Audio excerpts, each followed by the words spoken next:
Welcome back everyone. Today we are going to start a new and interesting topic in ring theory, which is embedding of rings. Over this session and the next few sessions, we will cover the concepts and definitions related to embedding.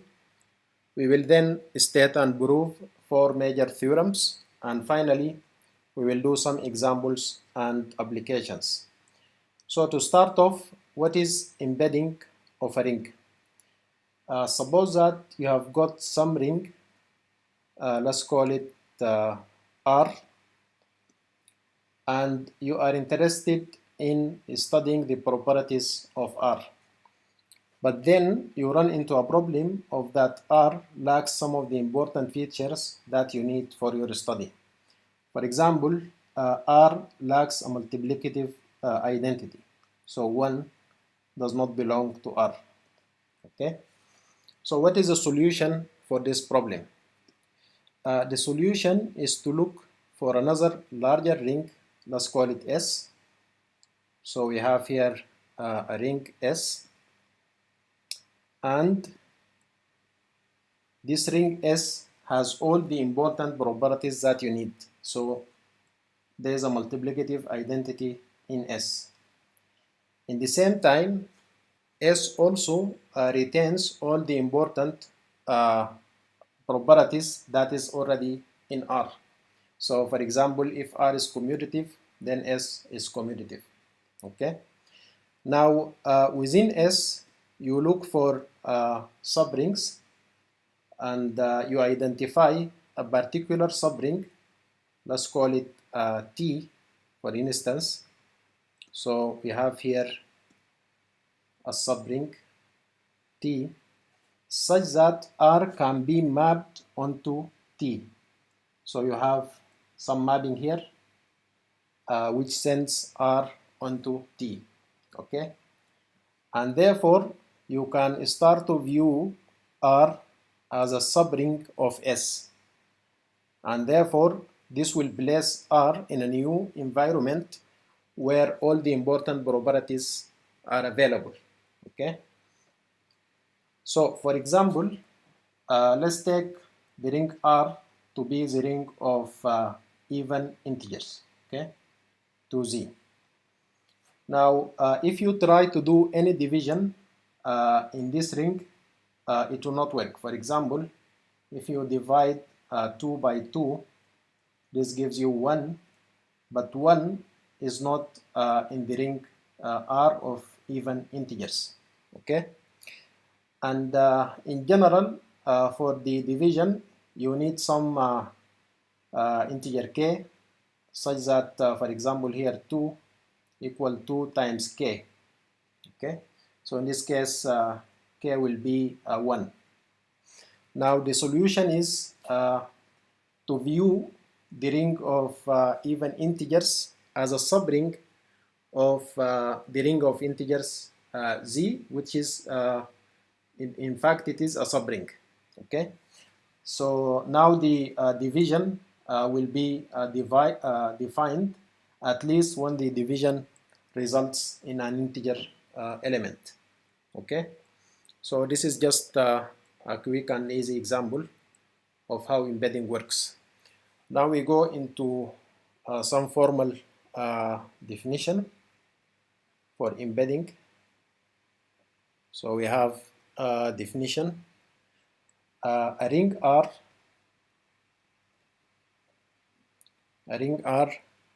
is said to be embedded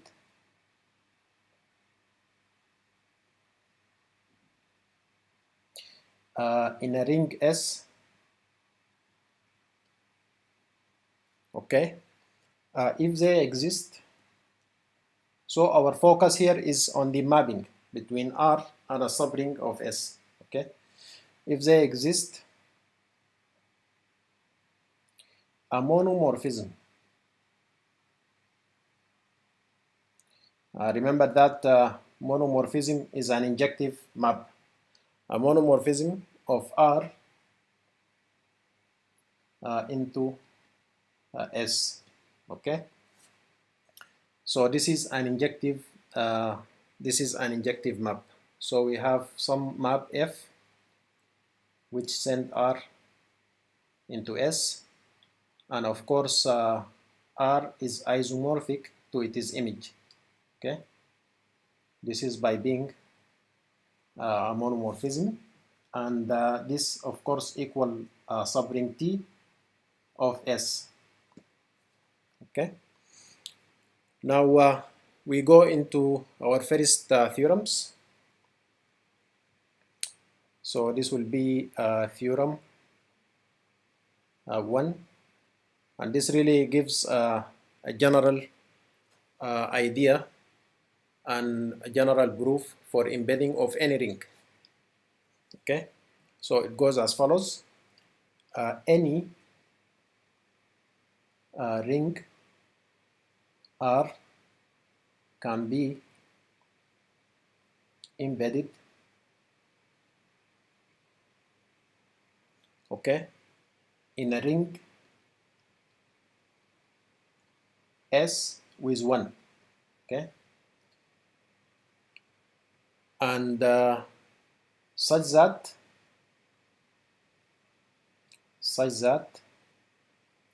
R is an ideal of S. Okay, so it's not only a subring, it's even better, it's an ideal. Okay, furthermore, if R is commutative,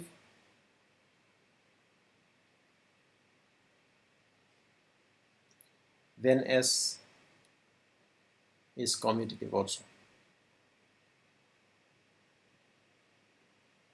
Okay, so what is the proof? We need to define a suitable set that will work as a ring S. Okay, so we'll say let S equal, of course our definition should be based on R, okay, because we do not have any options outside R.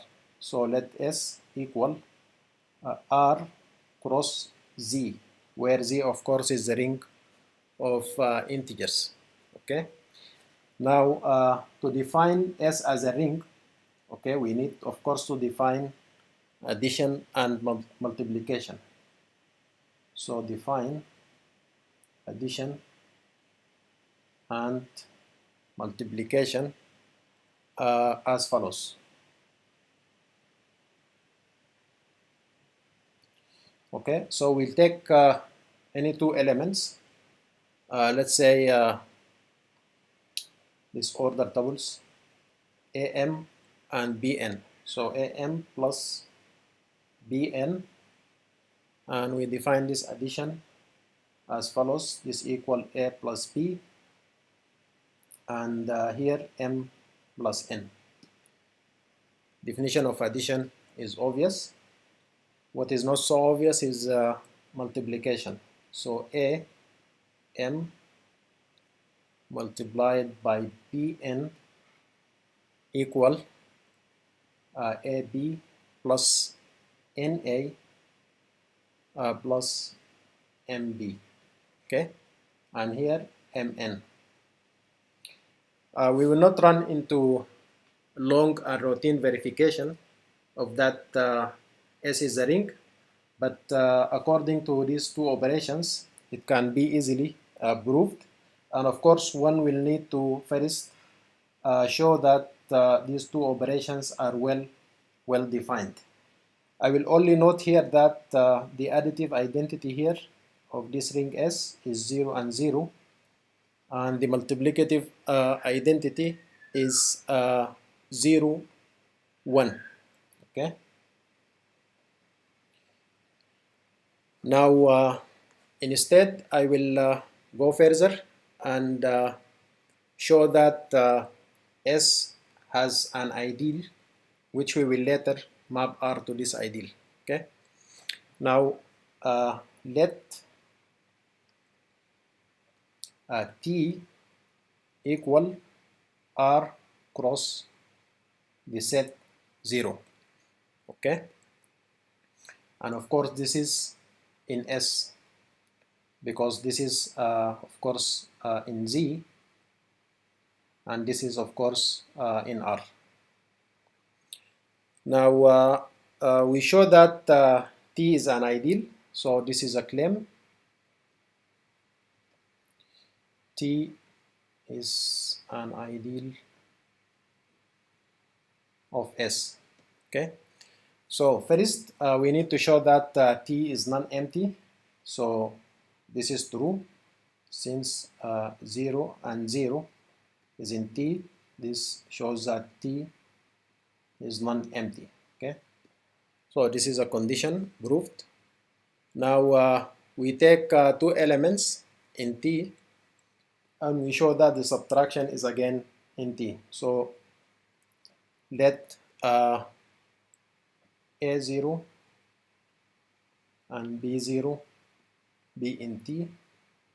Then we have A0 minus B0. According to our definition of addition, this equal A minus B, and here 0, and this is in T, of course.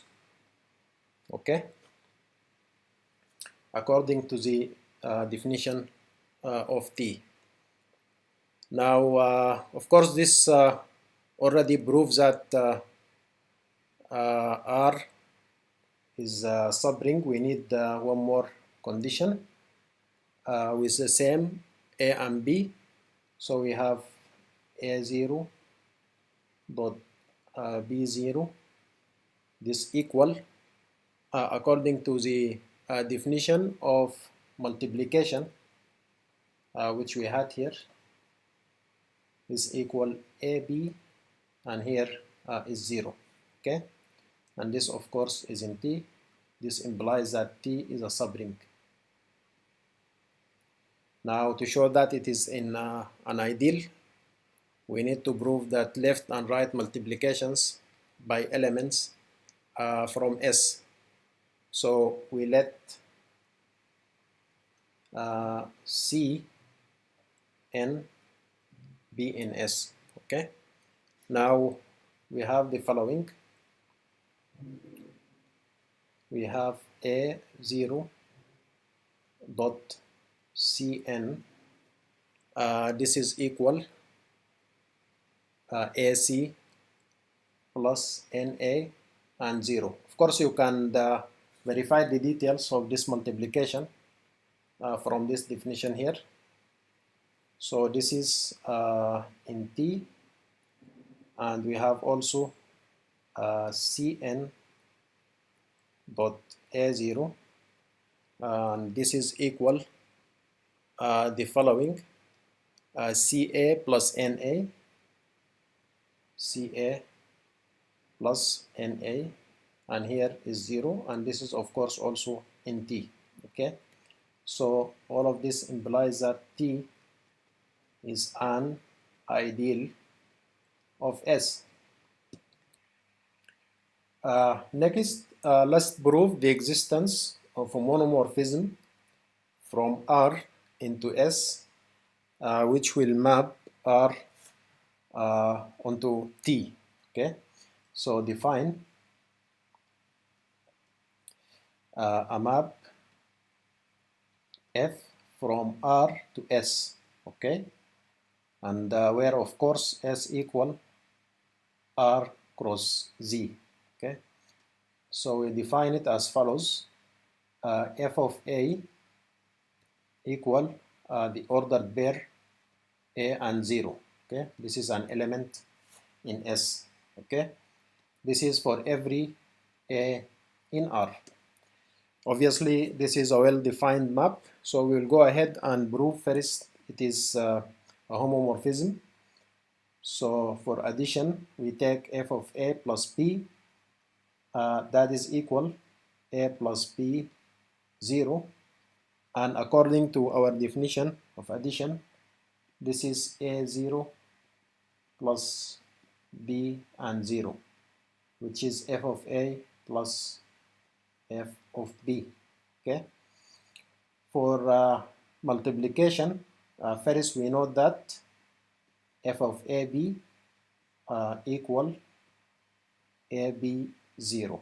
Okay, and on the other hand, f of a dot f of b, this equal a0 dot b0. Okay, remember the definition of multiplication, that an